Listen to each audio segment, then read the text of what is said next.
Mamadi Doumbouya a reçu ce mardi les magistrats. Il a été question de faire le diagnostic de la justice guinéenne et de proposer des pistes de solutions visant à mettre en place une justice indépendante et crédible, compte rendu signé Asman Toumani Kamara. Faire de la justice la boussole de ses actions pour une Guinée nouvelle. Le président du CNRD, président de la République, l'a encore réitéré en demeurant la sentinelle de cette volonté qui doit se traduire en actes concrets. Ce mardi, la rencontre du CNRD avec la grande famille judiciaire du pays s'est tout d'abord donné la tâche de dresser l'état de santé de ce système qui doit orienter dans la refondation d'un état de droit. De nombreuses pesanteurs ont empêché l'existence d'une justice indépendante et impartiale en Guinée, précise le secrétaire général du ministère de la Justice. Une décision de justice non rendue est une peine perdue. C'est une faiblesse de la magistrature, c'est une faiblesse de l'État. Aujourd'hui, nous avons des dizaines, de centaines de dossiers, de décisions de justice qui dorment. On ne peut pas les exécuter. Chaque fois qu'on essaie, il y a des problèmes. Avec votre avènement, nous sommes rassurés que les décisions seront désormais respectées, appliquées à la lettre. Bien que des avancées notables sont enregistrées par endroits, d'autres contraintes diverses ont aussi mis en cause la crédibilité de l'appareil judiciaire guinéen. Les magistrats ont failli à leur devoir d'impartialité, à leur devoir d'indépendance, à leur devoir, n'est-ce pas, d'intégrité. On n'est pas indépendant. Comment voulez-vous qu'on soit indépendant si des magistrats sont des politiciens, s'ils font de la politique?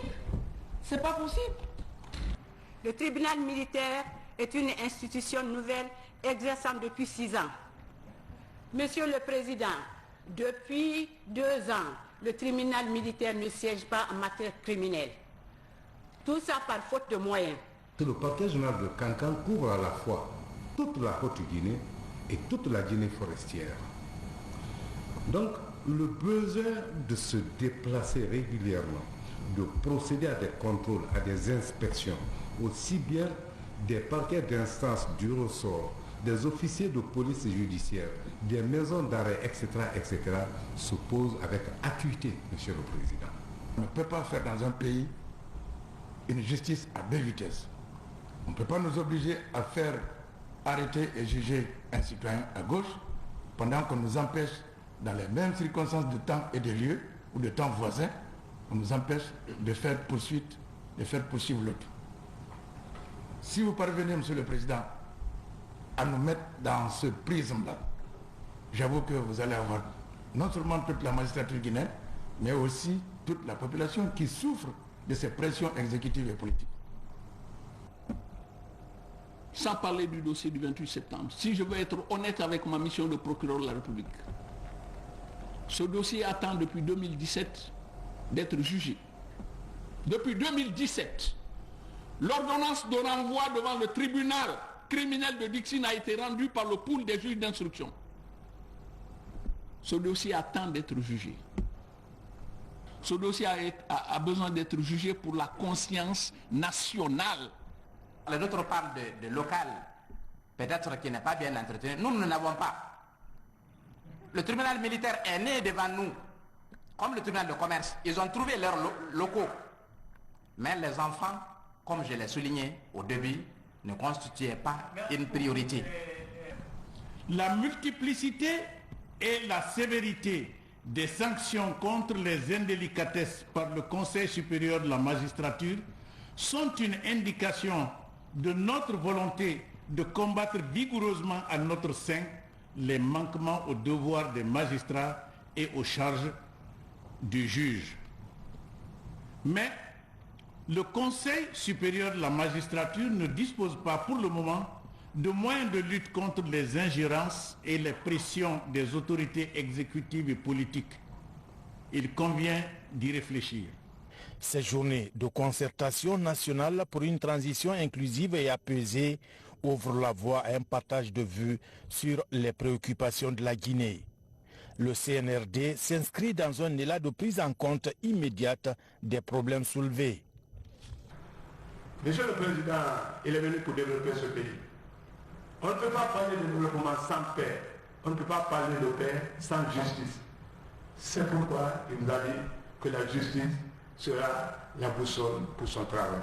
Nous voulons que cette boussole, en tant que marin, je vous dirais, soit débarrassée de toute dérive, de toute influence extérieure. Retenez une chose, que la justice reste le garant de tout ce que nous parlons. Parce que tous les fléaux que nous souffrons aujourd'hui viennent de l'injustice. Vous avez déjà dépeint pourquoi la justice n'a pas pu pleinement jouer son rôle. Donc aidez-nous dans vos mémos à nous répertorier tous les obstacles rencontrés pour que nous puissions ensemble édifier une Guinée nouvelle sans rancœur. S'inscrire dans une gouvernance vertueuse appelle à une justice indépendante. Devant ces hommes et femmes du socle d'un état de droit, le colonel Mamadi Doumbouya rassure de l'engagement du CNRD à doter la Guinée de nouvelles lois qui garantissent un devenir radieux à un pays aux innombrables possibilités vers l'émergence. Je tiens à vous rassurer que le Comité national du Rassemblement pour le développement ne ménagera aucun effort pour la mise en place d'un état de droit. Messieurs les magistrats, il me plaît de vous rappeler le rôle de votre corporation dans l'évolution démocratique de notre chère Guinée. Dans le nouveau chapitre qui s'ouvre, votre implication sera plus que capitale. Qu'il s'agisse de l'adoption d'une nouvelle constitution, car nous ne venons plus bricoler, nous allons tout reprendre à zéro, ou du vaste sentier des réformes de la justice guinéenne. Mesdames et messieurs, l'heure n'est plus au débat doctrinaire, mais plutôt aux réformes courageuses qui permettront, dans un futur proche, de doter le pays d'un système judiciaire fort et indépendant. J'en appelle à l'orgueil et au sursaut patriotique de chacun et de tous. Faites table rase du passé, un élan de rassemblement sans précédent, et envoyez-nous des propositions concrètes, ciblées, pertinentes et réalistes.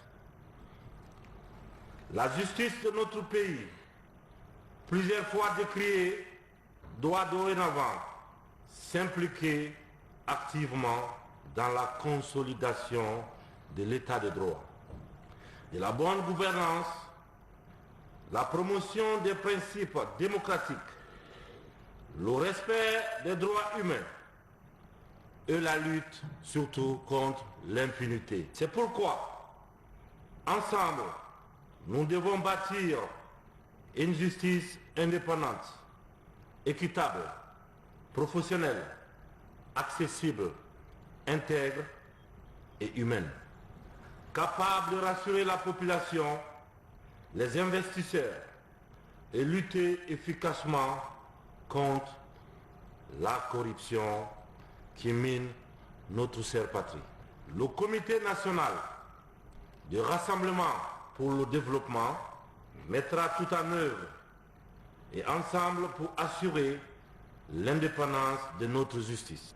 La doter des infrastructures, bien sûr, des moyens qu'elle mérite en fonction des moyens disponibles.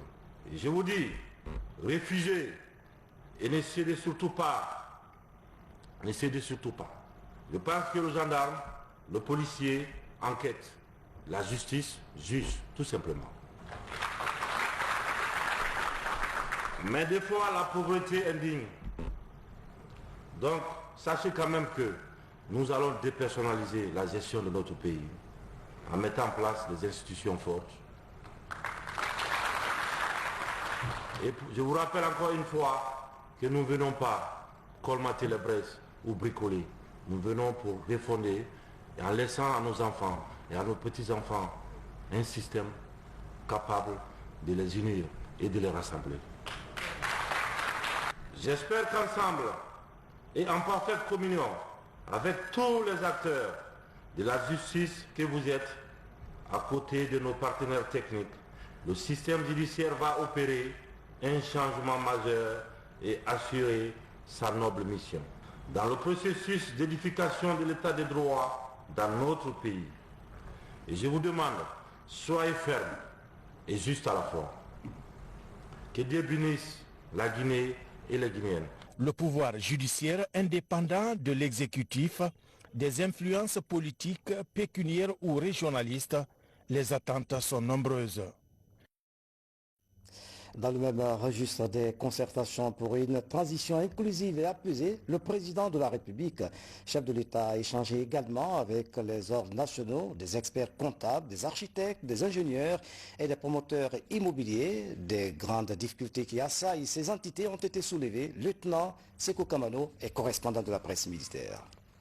Ils sont experts comptables, pharmaciens, dentistes, géomètres, huissiers de justice, notaires, biologistes, promoteurs immobiliers, sages-femmes, ingénieurs et architectes